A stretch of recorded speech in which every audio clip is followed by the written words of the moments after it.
Hello everyone and welcome back to The Lost Wisdom of the Earth. Now today my guest is a professional geomancer and he taught himself to dowse while he was still a teenager and learnt the art of geomancy from some of the great names in this field. Today he specialises in geopathic stress and electromagnetic surveying of properties and also teaches workshops. His list of accomplishments in this field is long and impressive, and he's also the author of several books. To tell us more about geomancy and other earth energies such as technopathic and geopathic stress, I welcome Grahame Gardner. Grahame, thank you for joining us today. It's my pleasure. Right, now we're going to dive straight in if you're up for this. Can we start really, you learned to dowse, you were self-taught to dowse. Do you want to tell us a little bit about that? Because a lot of people will be saying, oh my God, how do I learn that? But you taught yourself. Well, we're talking back in the 70s here. There wasn't a great deal of literature on the subject. And being brought up in Glasgow, where I'm still living, there wasn't really anybody else doing it around here that I could find. I had never heard of the British Society of Dowsers. We didn't have the internet, so, basically research, you had to go into a library or something. So I was at that age where I was looking at all these new alternative theories. It was kind of the birth of the new age, the Earth mystery scene. There was books from like John Michel, Janet and Colin Bord, Paul Screeton, things like this, The View Over Atlantis, Quicksilver Heritage. So I was well into all that sort of research. And the one that really got me going, actually there was two books I read on dowsing. One was Guy Underwood's The Pattern of the Past, which is quite technical. It's not really a beginner's manual, I don't think. The other one I read was Tom Graves' book, Needles of Stone. And that really tied a lot of things together for me. He was talking about megalithic sites, which I've always enjoyed visiting. The concept of earth acupuncture, feng shui, geomancy. So it tied a lot of things together, and that really inspired me to go and make a pair of dowsing rods from some coat hangers that I like you do, as you do. And I went off on my bike out to a site, as a Roman fort outside of Glasgow, and taught myself to my satisfaction that I could dowse for water. They had a well there, and I dowsed around that until the rods reacted. And I managed to find this line I could trace over to the other side of the hilltop where the well was, and there was a Roman bathhouse there. So, it seemed fairly conclusive to me that I'd found a water supply, whether a conduit or an actual supply, I didn't know. But, I did some more, and I came back home, and, I was dowsing where the cables were under the floor and the drains outside. Taught myself pendulum dowsing, didn't really do a great deal with it then because, I live in Scotland. Didn't seem to be much call for water dowsers in the middle of Glasgow at that time. Plenty of rain here. And, I was getting into my career in theatre, like my day job was as a lighting technician in theatre. So that didn't leave a lot of time. So it was only really in my 40s that I got back into dowsing. And in 1999, we took a holiday down in Cornwall to see the total solar eclipse that was happening in the south of England. And there was an Oak Dragon camp on, and I knew a couple of people that were going to that. And one of the facilitators was Sig Lonergan, who I'd met a couple of times in Glastonbury.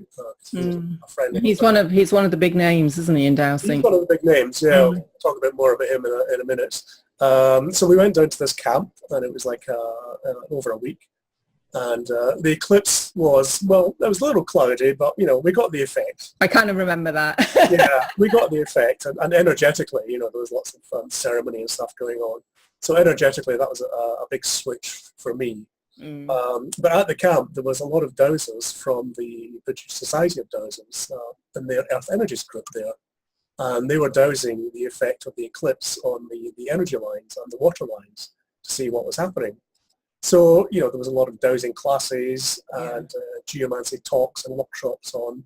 And, I discovered that, hey, this is what I've been doing on my own, this is really good. This is what we want to do. So I'd kind of given up my full-time job by then I'd gone freelance because I wanted to spend more time exploring these things. So I signed up to do some training with Sig Lonergan and Patrick McManaway, who was also at the camp. Yeah. And they were running a geomancy school in Glastonbury the following year. So I signed up for that, and that meant driving down to Glasgow, from Glasgow to Glastonbury every few weekends. That's a big commitment. It was about 10, I think it was maybe 12 long weekends down in Glastonbury. Yeah. So juggling that with the work schedule took a bit of doing, but we managed it. So then after that, there was about 20 or so students on the course. Most of us agreed we wanted to keep on meeting up and further our training. So we formed what was called the Geomancy group, and we met 3 or 4 times a year, and we would engage our own tutors just to come in and further our knowledge. And those of us that went wanted to become practitioners went and did some apprenticeships with Patrick. And the Geomancy group is still going today. We meet a couple of times a year. Our next meeting is coming up in October in Perthshire. So yeah, they're still good friends. It's kind of a circle of peers now, and it's just nice to have that support group behind you. Absolutely, and everybody can share information, and this is how the knowledge grows. Yeah, yeah. Okay, so tell us a little bit more about dowsing, because you've mentioned there that you were dowsing for cables. It wasn't just water, you were dowsing for cables and all sorts of things like this. A lot of people listening in, might be familiar with the fact you can douse for water, but really you can douse for anything, can't you? You can douse for anything, yeah. Tangible dowsing like water is what people first think of when you mention it. But as we discovered as I discovered at the Oak Dragon camp, the earth energy stuff is far more interesting if that's what you're into. I'd always liked doing sort of the more esoteric things and going around ancient sites. I've always had a love of visiting ancient sites. The first thing I do when I get an ordnance survey map is start drawing circles around anything in Gothic type, and then draw lines between them, So I've always enjoyed that, and having the dowsing, discovering you can douse for lay energy and other manifestations really was an eye-opener for me. Oh yeah, this is why I've been going around these places all these years. Yeah. What we can do with it. So for me, it's become more of a kind of spiritual tool, dowsing. It really does enhance your sort of shamanic and your psychic abilities when you start doing this. I think it opens up, a whole invisible world to you through either the rods or the pendulum. You can access it, can't you? Yeah. We have to accept that dowsing is really an act of conscious intent. Your consciousness is really involved in the process. Yeah. You are tuning in to some people would talk about the information field these days, which is a limit Taggart kind of thing. You can access that information with your pendulum or your dowsing tool. And you're not going into a trance, so you don't have to be like a clairvoyant or get into a sort of shamanic situation. Just with a pendulum in your hand, you can ask questions and get answers from these things. So you just need focused intent. So if it's water, you focus on water. If it's cables, you focus on cables. Yeah. It's just holding that mental focus. Yeah. And again, this is a very straightforward question. I'm sure a lot of people are asking, can anybody do this, or do you have to have special skills? Or it's an innate human ability. It's birthright technology. Yeah. Children are naturally good at dowsing. You can hide a chocolate Easter egg in a bush somewhere and give them a pair of dowsing rods and they'll go and find it. Easily. Just a little incentive, that's all that's needed. Yeah. I do this with adults, actually. I use some whiskey-filled truffles or something. I like the sound of that. I'm coming on one of your courses. Yeah. I mean, as long as you're open-minded, you have to accept the possibility that it will work. If you're dead skeptical, then it's never going to work for you. Yeah. So, I mean, that's a very interesting point there. If you're dead skeptical, it's never going to work for you. So we come back to, you've got to have an open mind. These things only, otherwise you become the block that stops it happening. Yeah. Dean Radin, the American psychologist, familiar? Yeah. His latest book, it's called Real Magic, which I thoroughly recommend if you haven't read it. He talks about experiments that they've done that do demonstrate that psychic experiments do work better if people are invested in it. If they believe it's going to work, they get better results. So, there is actually experimental evidence of that. Well, this kind of ties into quantum physics, doesn't it? And Absolutely. The principles of quantum physics, where something to do is that the observer of an experiment actually affects the outcome. Yeah, the famous double slit experiments. Yeah. So I talk about that in my new book, actually. And is that, I've got here Dowsing Magic. Yes, one, which is now out of print. You're lucky enough. I actually have the last copy, folks. Yes, the new one is at the printers, and I did put in half a chapter about the double slit experiment and the observer effect. So that'll be out probably second week in September when I get them back from the printers. Right. So, I mean, this will be going out sort of third week of September, so it will be available to people. Okay. And just very quickly, in case I forget to say it later, they can get it from your website. They can get it from my website, which is westerngeomancy.org. It will also be listed on Amazon, but basically it's me that has to go and post it. So buy it from me, don't give Amazon the money. Good. Yeah, very good point there. Yeah, I will be doing a Kindle version as well, so if people want to just download that. Right, yeah. And we were talking just before we started this, and you were saying that you're basically self-published now. So, I mean, as you're a dowser with all sorts of other skills as well that you've had to learn to... Yeah, the self-publishing is a bit of a steep learning curve. Most impressive. Yeah, especially trying to get Microsoft Word to do things that you want it to do, and it just refuses. Yes, I've got fond memories of days like that. Yeah. You have my sympathies. Yes, I do need a publisher. If anybody wants to take me on as a publisher, please get in touch. Any publishers listening out there, please prick your ears up. Can I talk a little bit about you talk in here in this book about black streams of energy or living over water and things like this, because they have very real implications for health. And I actually live very close to a town that was founded because of its springs. It's healing waters, which have all been capped, and the town has been built over the springs. And if I'm honest, the town has a real malaise about it. Yeah. So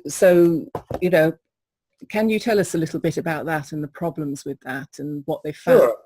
Well, a lot of the research in this is what we call geopathic stress. The research in this goes back to the 1920s in Germany. Where there was some, a very famous test was done in a town of Vilsbiburg. I hate having to pronounce that, because I nearly always get it wrong, which is in Bavaria. And it had a very high incidence of cancer. And there was a dowser called Baron Gustav von Paul, who theorized that he'd been dowsing through the town, and he tracked all these watercourses and found that they went under the houses of everybody that had cancer. And this was checked with a map of the town and the town physician, and they found an absolute correspondence with this. So he was, this was ridiculed by the... Like 100%, everybody who... Yeah, every single bed had a water line under it. And this was ridiculed by scientists who said, well, it's just because it has such a high incidence of cancer.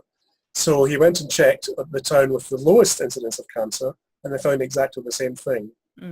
And there's been several tests done since then with various scientific instruments as they've been developed. So it's been vindicated several times. It does seem that there is this radiation or influence, shall we say, given off from underground water. Depending on the geology, it seems to be some sort of electromagnetic thing.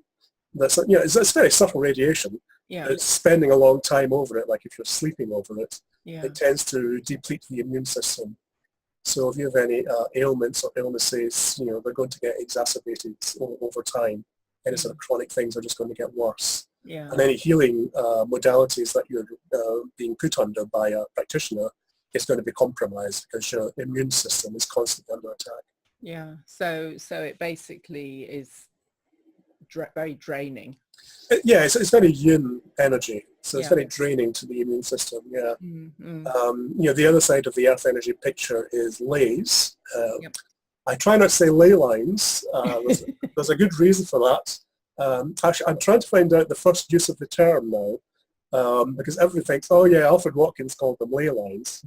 But he got it from somewhere.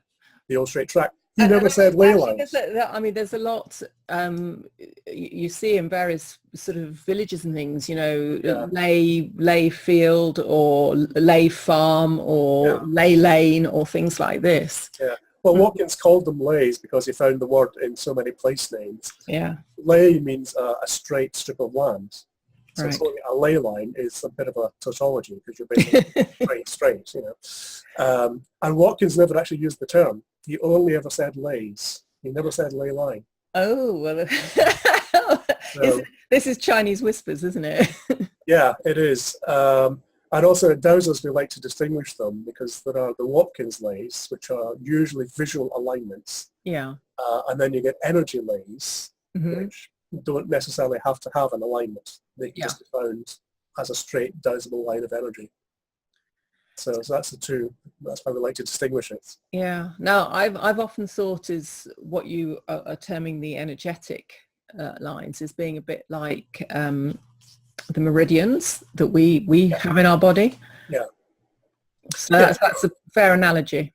Yeah, that's a fair analogy. So they tend to be more yang. They're the sort of yang side of the picture. Yeah. And likewise, you don't want to be sleeping on that.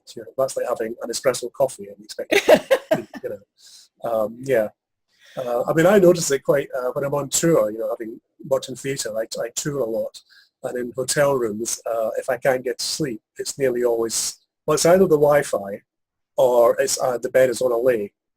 Right. So I can tell the difference. We got two things to talk about there. Let's start. Keep with the earth energy for the moment.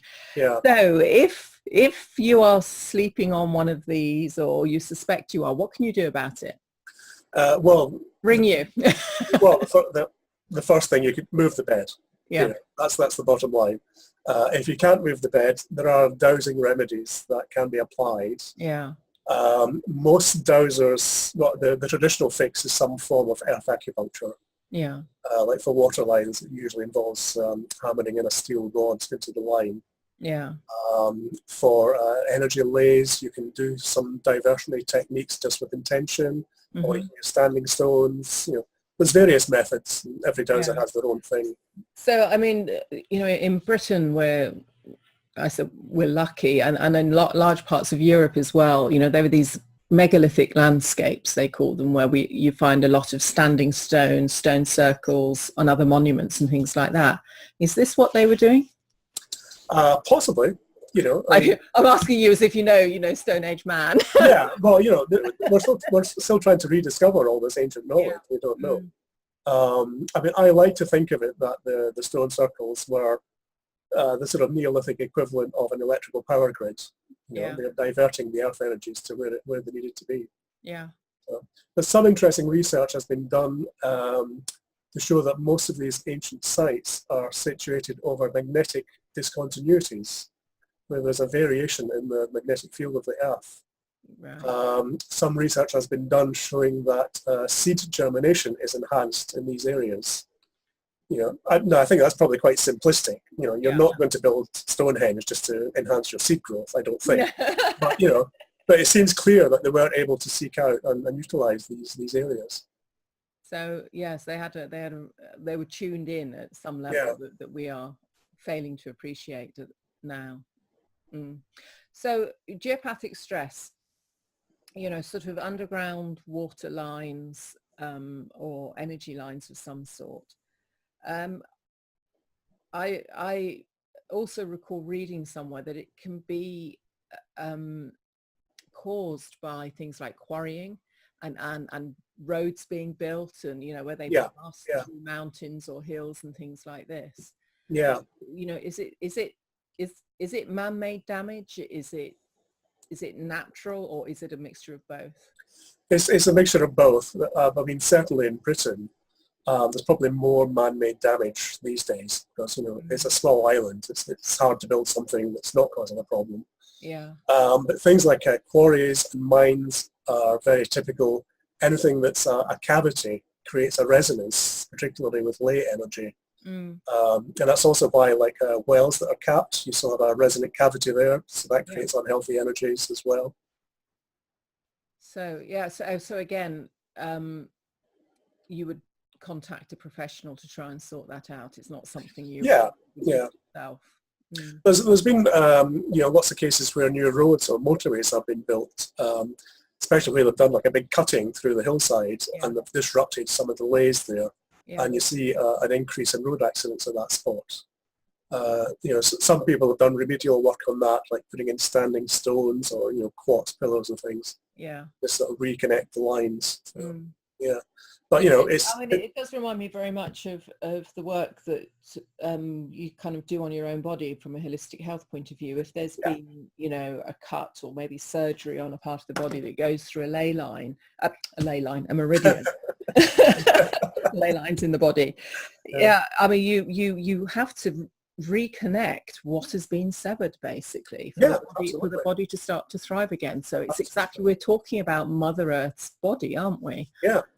And there is, I think the meridian picture is a good analogy for the Earth. Yeah. There are these global grids, global energy grids, which seem to dictate where things happen, where like hilltops and mountains and stuff occur. Now, lots of people are researching this in their own area. In my book I mention 3 of the long distance lays in the UK, the Michael line, the Apollo line, and the Berlinus line, and they all nearly coincide with one of the global grids, but they're all sort of displaced by 10 degrees from this grid. Oh. Yeah, so it's like... What's the effect of that? Well, I'm using it just to say, well, maybe there is some validity to this whole global grid theory. Yeah. But the fact that there's any correspondence at all, which would seem to indicate there's something going on. Yeah, because you mentioned in your book as well, and I've heard it talked about the Hartman and Curry grids. Are they something slightly different? Because these are actual, the scientists will say. There's lots of these other grids. They're more sort of they are global, but they're more of a localized phenomenon. The Hartman grid is a line north-south, and in Britain, the rectangular square is about 1.6 by 1.8 meters. Down in southern Europe, they get up to about 2.2 and 2.5 meters. So it varies with latitude. Then there's the Curry grid, which is at 45 degrees to the Hartman, and slightly larger squares. There's another one called the Benker grid, which is 10 meter squares thereabouts, and overlays the Hartman grid exactly. Wow. And there's about another 20 grids I could name for you. Yeah. So there's just this mass of line. Wherever we are going to be affected. It's like the fabric of the weave, I say. It's just they're just there. Yeah. I use them. If you see the Hartman or the Curry are distorted, if there's geopathic stress, you find the lines are distorted and get closer together. Right. When you do the work, they sort of relax back out again. Yeah. I do find it interesting that those first 3 grids, the Hartman, Curry, and Benker, were all found by Germans or Austrians. Maybe this says something about the German psyche. I don't know. Yeah. It's interesting you say that as well, because it's a German who sort of discovered about the cancer and things like that. And I'm aware, because I've got some German friends, that they have a much greater awareness of this over in Germany, and it's something that they don't poo-poo it at any level, and they are prepared to work with it. And they are portrayed as being a very logical, very sort of practical kind of people, and yet we who have a more mystical aspect to us here in these Celtic islands poo-poo. Well, it's the same in anywhere in Europe, really. I mean, France as well. If you see some French people in a church here and you pull out a pendulum, they'll go, "Oh!" They'll come over and start talking to you. It's just it's accepted to them, So there has been a lot more research done in the continent than there has here. Also, I think perhaps they have a less vociferous skeptical community. Mm. over there. You know, the UK Mm. skeptics are quite vociferous and tend to jump down your throat at any mention of this sort of stuff. Yeah, and it surprised me, you know, the number of people I know who douse, who Yeah. it's only when they find out that you douse will talk about it. Otherwise, they just keep mum about it because Yeah. so many people are prepared to point fingers and ridicule. Yeah, there's this sort of British reserve as well. You know, Very much so. don't talk about And these. there's, you know, things like the BBC, you know, our broadcast media over here don't do us any favours, because I even just a few weeks ago at the beginning of the summer, they had an article on, you know, supposedly investigating, looking at dowsing, but Yeah. really, really pulling it apart and making fun of it. Yeah. And it's kind of like there is so much circumstantial evidence. Well, there's evidence, all the finding of water and things like this, and utility companies. I've seen utility companies, you know, sort of dowsing in order to find water pipes or yeah. I mean, it's very useful, you know, for that sort of thing. Yeah. So I mean, you don't find corporates doing this if it doesn't work, and yet the kind of official attitude is it's a load of rubbish. Yeah.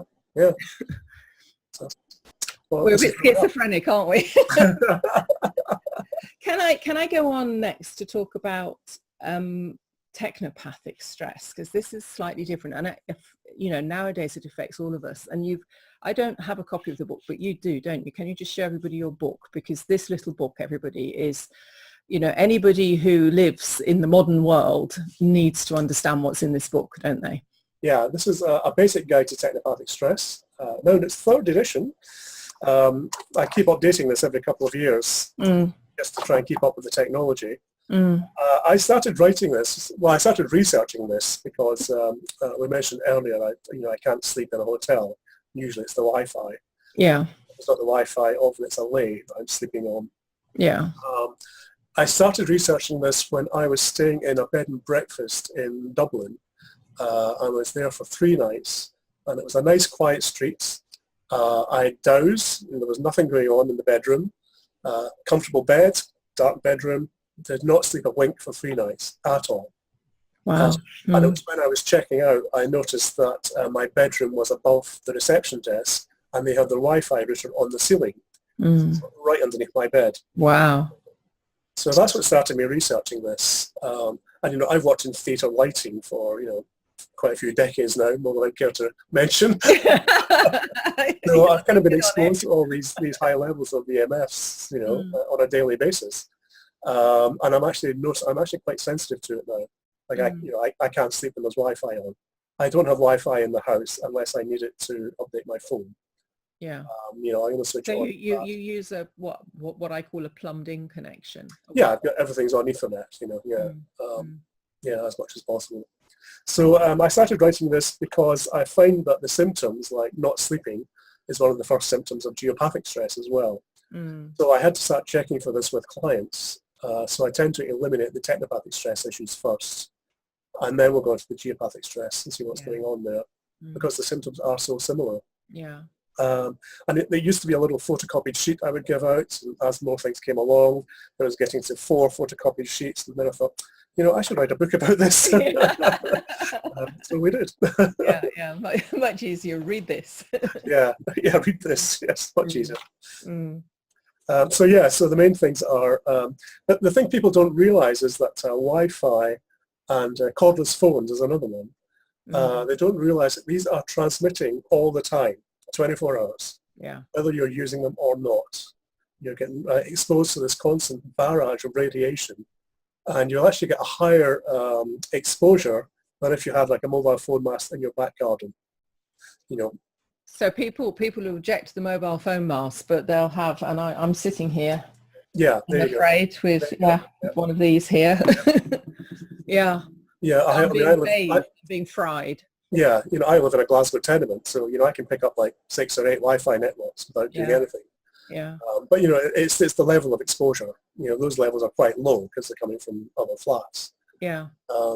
I did have to go when we had a new neighbour moved in downstairs, and I noticed I wasn't sleeping for a few weeks, and I got the meter out and found out I had a hotspot on my pillow. and it was a phone signal. So I went down and said, can I talk to you about this cordless phone you've got in your bedroom? And she says, how do you know I've got a phone in my bedroom? So, and she had it like the base station is right by her bed. Yeah. I said, how are you sleeping? She went, well, not that well, actually. So, I went and, as a housewarming present, I bought her the small ones you can get that don't transmit except when you're using them. So I bought her one of those. That's really important because most, in fact, it's really hard to buy wired-in phones now. So most of them are these things, and yet they are potentially very, very damaging to health. Yeah. So you were saying there that there's one that isn't as bad as the others. They're getting better now. The one I recommend is the Gigaset range, which has a setting. It's called an Eco Plus setting. You can set it to that, and then it doesn't transmit when it's just sitting on standby. Yeah. There's a couple of others that try and cut down the radiation. They'll have some sort of eco setting. Might not necessarily cut it out completely, but it'll certainly reduce it. Yeah. But you still have to be aware when you're using one of these, it's like having a mobile. Yeah. You're getting more exposure from that than you are from your mobile phone. Yeah. Is that information on your website about which you would recommend? Or? Yeah, there is a link on my website. There is a sort of online version, kind of reduced version of the book. Yeah. You can get some basic stuff there. The book, this new edition only came out this year, the third edition. I've started researching all the new things that are coming in, like 5G. Oh my goodness. Which is getting rolled out in the UK. Glasgow is one of the 5 cities they're testing it in. Yeah. And the Internet of Things, that everything in your house has to be online. Absolutely. So you can't boil a kettle because it needs to do a software update. So it's getting nuts, isn't it? It is getting crazy. Yeah. But the potential damage to talking as someone who works with health, I'm very, very aware about how sacrosanct, the health of the cell should be, how balanced the cell should be, and how it should resonate in the right way, in the right environment. And we are making sure that none of that is true for our cells. Yeah. Which, as you say, then impacts our immune system, and therefore, we lose our health, and the levels of disease are epidemic. Yeah, absolutely. Yeah. So Bluetooth headsets, that's another thing. That's another pet bugbear at the moment. Sorry, what was that? Bluetooth headphones. Oh my goodness. Yeah. You see people with these. I just think to them, my God, don't you know what you're doing?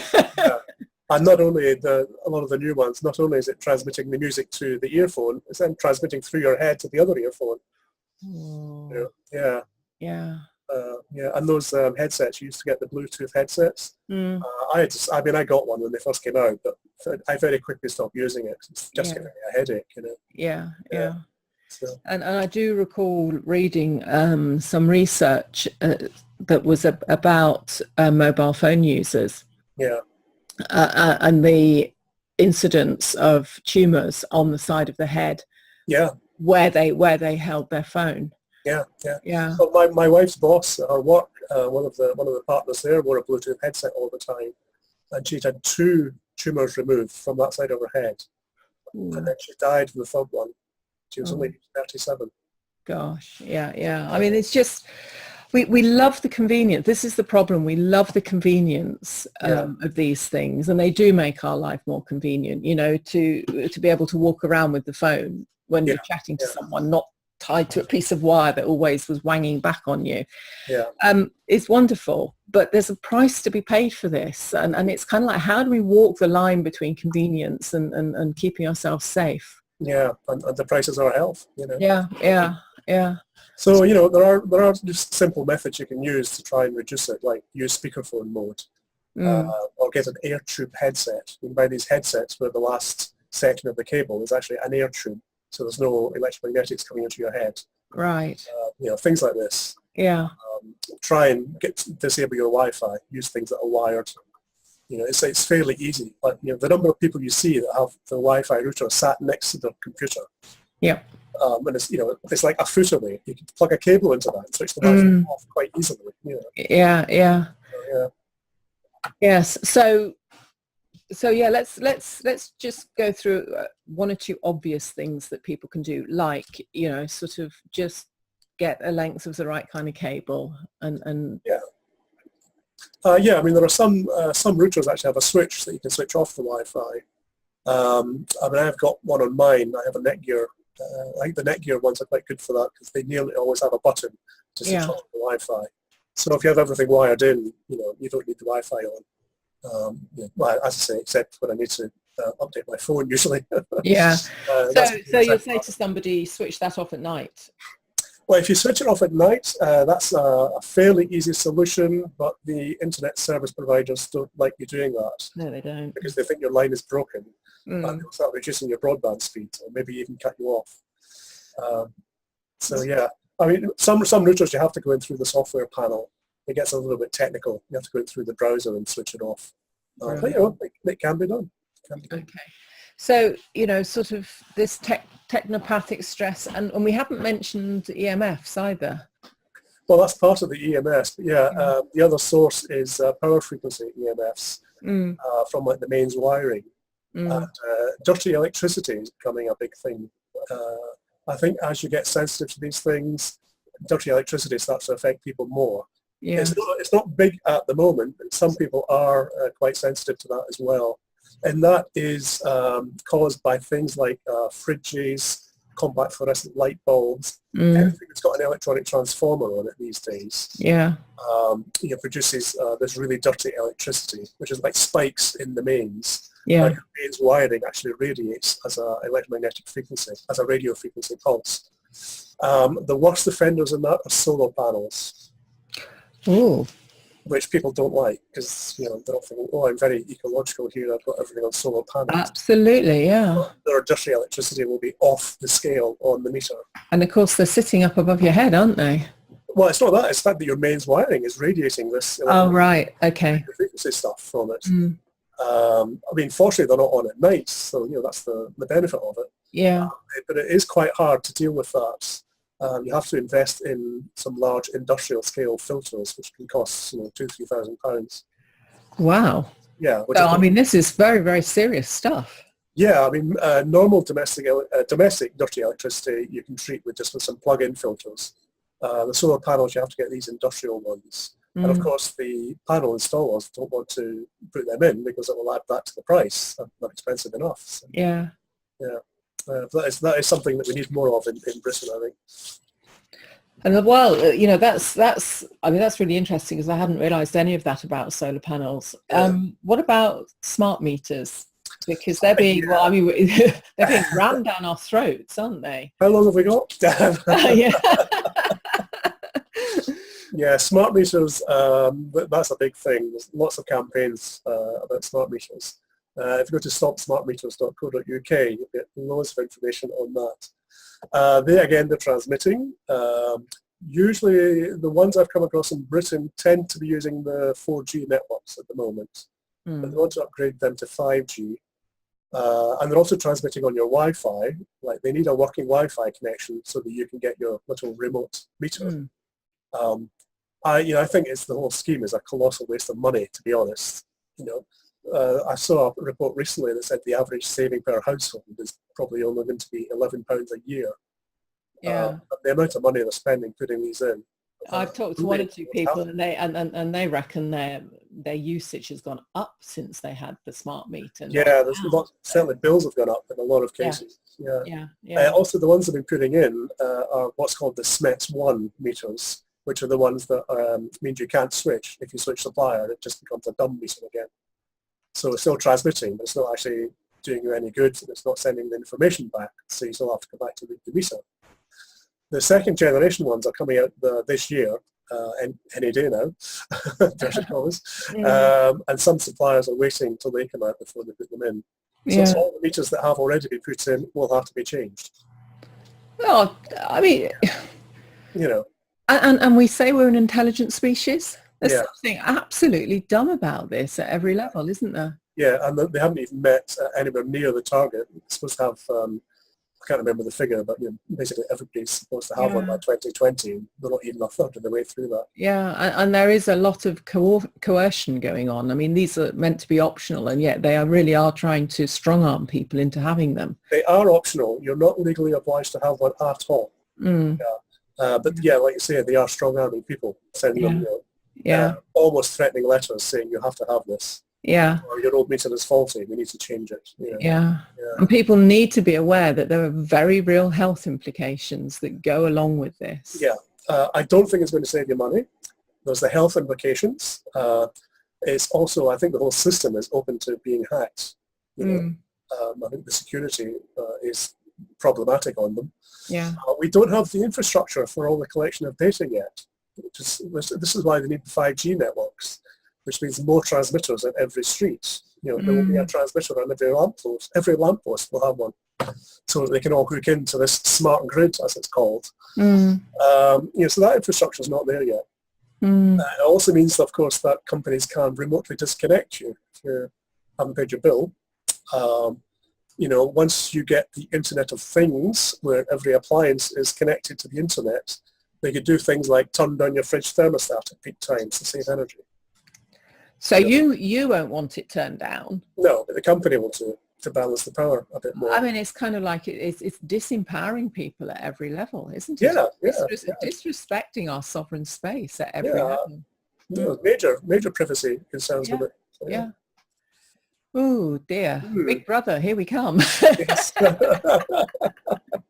And then, of course, what happens to your fridge when it's not working because it has to download a software update and your Wi-Fi isn't on. So we are making life unnecessarily complicated. It strikes me. You've mentioned 5G several times. What's the difference between 4G and 5G? Okay. Apart from it's going to be even more damaging for your health. Okay, the thing about 5G, it has, I think there's four, can I explain this now? There's four main things that they have to achieve to do it. One of which is they need many more connections simultaneously on the mast. It has to be able to change frequencies seamlessly. So any of the existing frequencies for Bluetooth and Wi-Fi and the existing 4G frequencies will become part of 5G. Right. It's also accessing higher frequency bands which haven't yet been utilized. And if you have a higher frequency, it means you can carry more data. It has a greater bandwidth, but the transmission range is shorter. And it's stopped by things like walls and even trees on heavy rain will stop these higher frequencies. So you need more and more transmitters to do it. So you're saying every lamppost? Every lamppost, yeah. Which means that none of us will ever get out of one of these fields. Yeah, pretty much. I mean, I think the real reason they want this is for the driverless cars, because they need the high data to cope with all the number of driverless cars, in about 15, 20 years down the road when everybody has one. So I know we're going into EMS from the batteries under the cars. Yeah, what we're doing to ourselves. Poor Mother Earth must be clutching her head in despair. Yeah, I mean, there are ways you can shield these things. There's one of the early purchasers of a Tesla car actually got them to put some shielding in over the battery pack because he was electrically sensitive. One of my clients is a keen motorcyclist, and he turned me on to the fact that there is a high incidence of testicular cancer amongst bikers. Really? Because all the electronics are right under the saddle. Ooh. So, and there's a huge amount of magnetic field coming off of that. Yeah. Imagine what that's doing to your parts. Absolutely. Oh my goodness. I'm so he's just bought quite this differently. He's just bought this metal shield. There's a special metal you can get called Mu metal, Mu metal, which actually shields magnetic fields. And there's a chap actually makes special saddles called the Biker Saver, I think it's called, this Canadian chap. So he's got one of these, and I just measured it a few weeks ago, and it does cut it down by about 70%, cuts down the magnetic field. Yeah, which is big. You've mentioned a couple of times that you've measured things. You can buy meters, can't you, to measure? Yeah, there's various meters you have. I have a collection of meters, as well as my dowsing tools, of course. So. Yeah.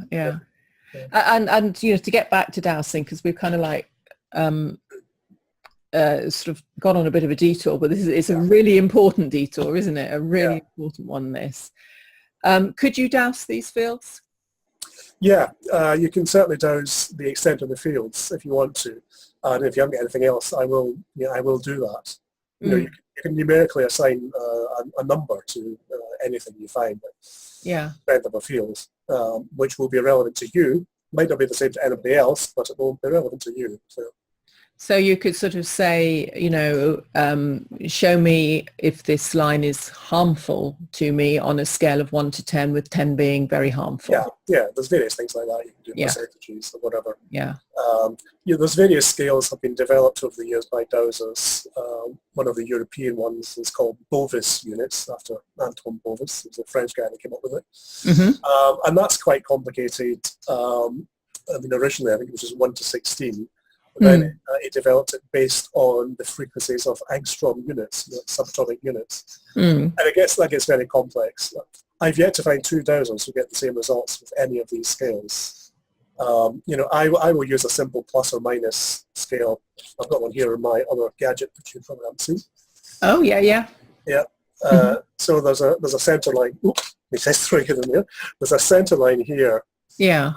Which is the 0 line, and you start your pendulum going over that, and it will go to one side or the other. And one side gives you 1 to 10 plus, and the other one's 1 to 10 negative. Yeah. That's a good way of doing it, actually. It's just very straightforward. Yeah. So that's a simple one. The colours on this, actually, this is the Gardner rosette, as it's called. Mm-hmm. The French had a colour disc with 8 colours on it, which is used usually to categorise water. So it's used in healing work.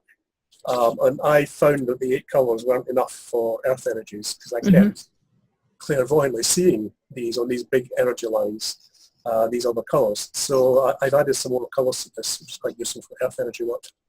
And can people get that from you? That's from my website. A mere £5. Good stuff. Yeah, because that's important. You've kind of brought us quite neatly back to energy lines, really, and dowsing them, understanding that not all energy lines, we've talked about geopathic stress and stuff, but not all energy lines are harmful, are they?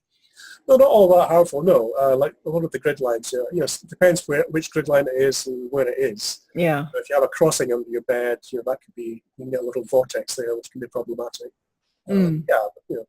Most things that you can deal with. Yeah. And we are creatures of Mother Earth. Yeah. And most of the time, if we're in harmonious resonance with her, we're absolutely fine. It's just that we are, with everything that you talked about, we are becoming extremely disharmonious with her, aren't we? Yeah. I mean, ultimately, I think any healing is a sort of shamanic act. You are focusing your intention to bring healing to the place, and you're setting up that psychic space. Yeah. To be safe with it. So is it fair to say that a large part of your work it's not just healing humans, it's healing place?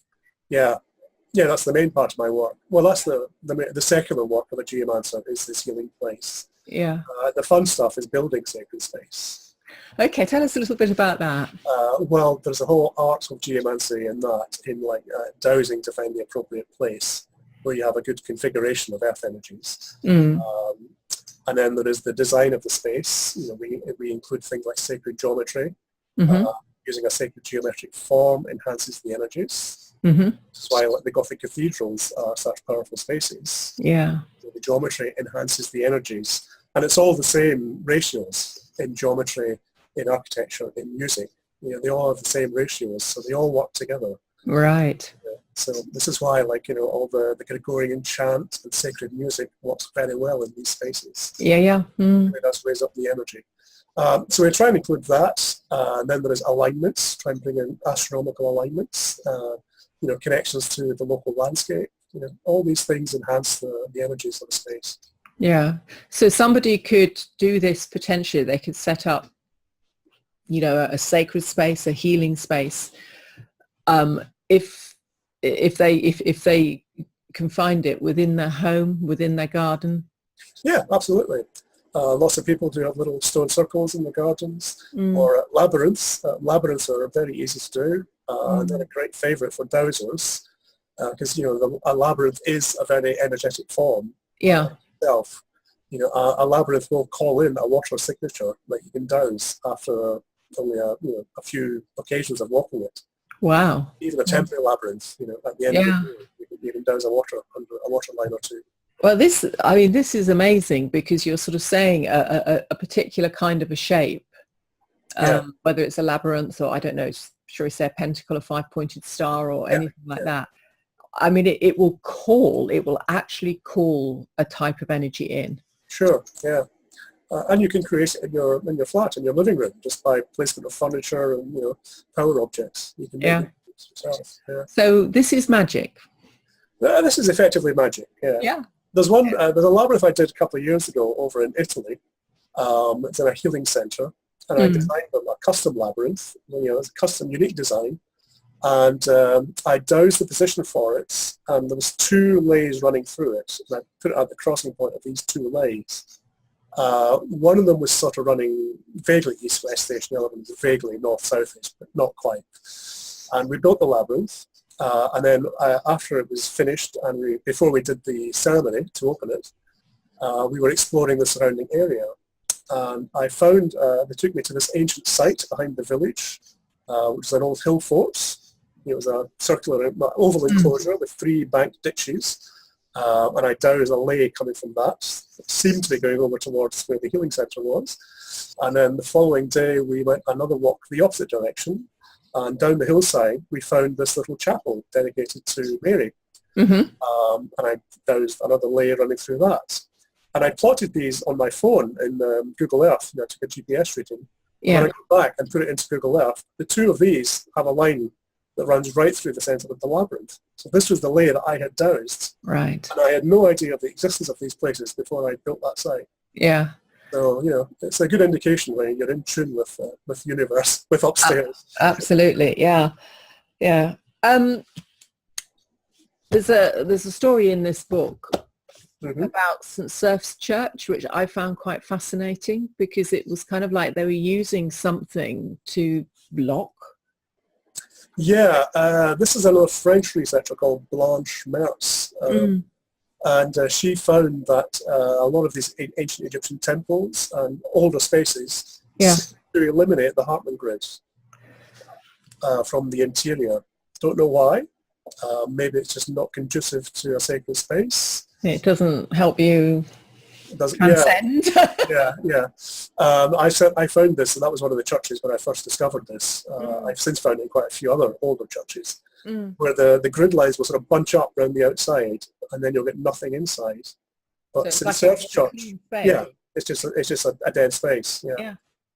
St. Surf's Church is interesting because after the Reformation, they built an extension to make it a T-shaped plan, and they moved the pulpit to the sort of top of the T.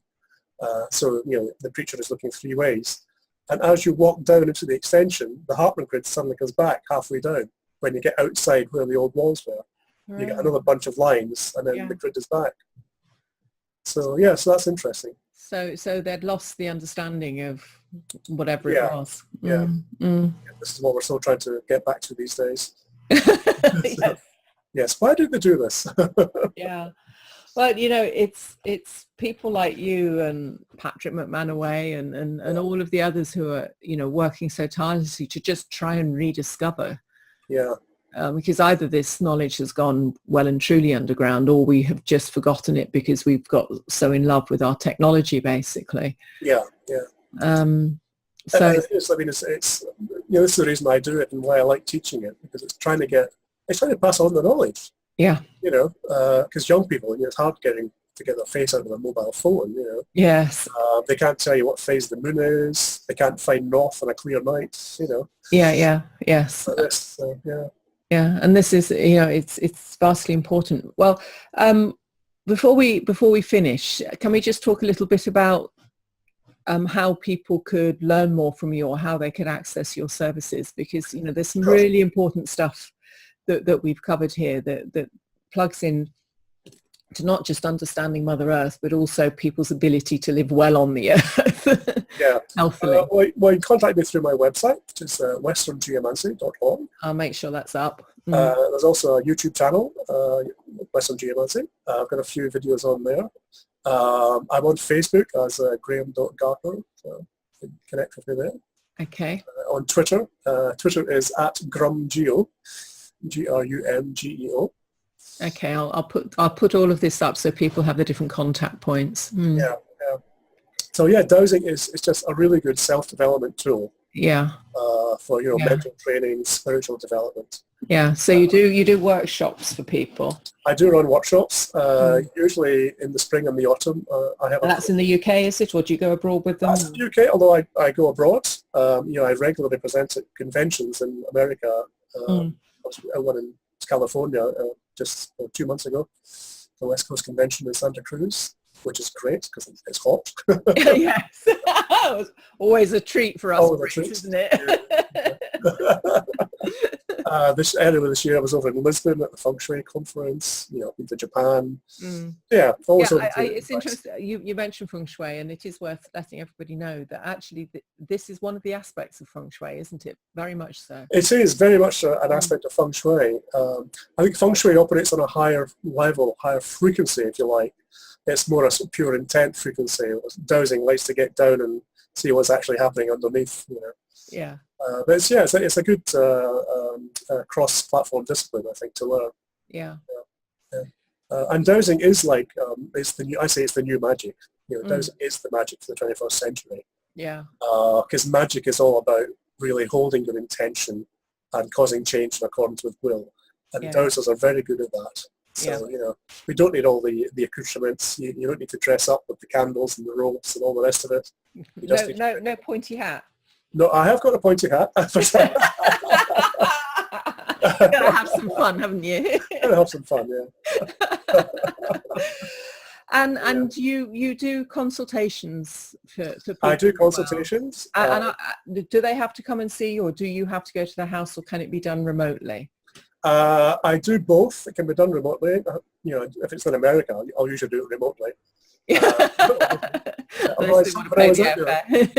When I was out there, somebody wanted me to go up to Seattle and douse their property, but it didn't work out in the end. I thought we just didn't have time to do it. But yeah, usually I like to get hands-on. A lot of people do work remotely, but I like to get out there. I always think you tend to miss something. Yeah. But the process is I always tune in remotely, so I will ask for a plan of the house. Yes. I can dowse remotely before I get there, which saves a lot of time. Yeah. But usually I'm there for like between 2.5 and 4 hours. Yeah. Okay, and then of course there's also your books. People can start to, I'm showing them this one. This is the old version. There's a new one coming up. The new one will be out by the time this is out, yes. That's the Technopathic Stress. Technopathic Stress, and I've got another one. Dowsing with sigils, yes. Sigils, yes, and that's an interesting one, and we haven't even touched on that one. But maybe that might be a conversation for another day. Okay. But Grahame, thank you. It's been so interesting, and I hope everybody who's been listening in actually, is beginning to think a little more about the implications of how we're choosing to live now, because they are huge, aren't they? Yeah, and as I said, this being a small island, people are building inappropriately. Yes.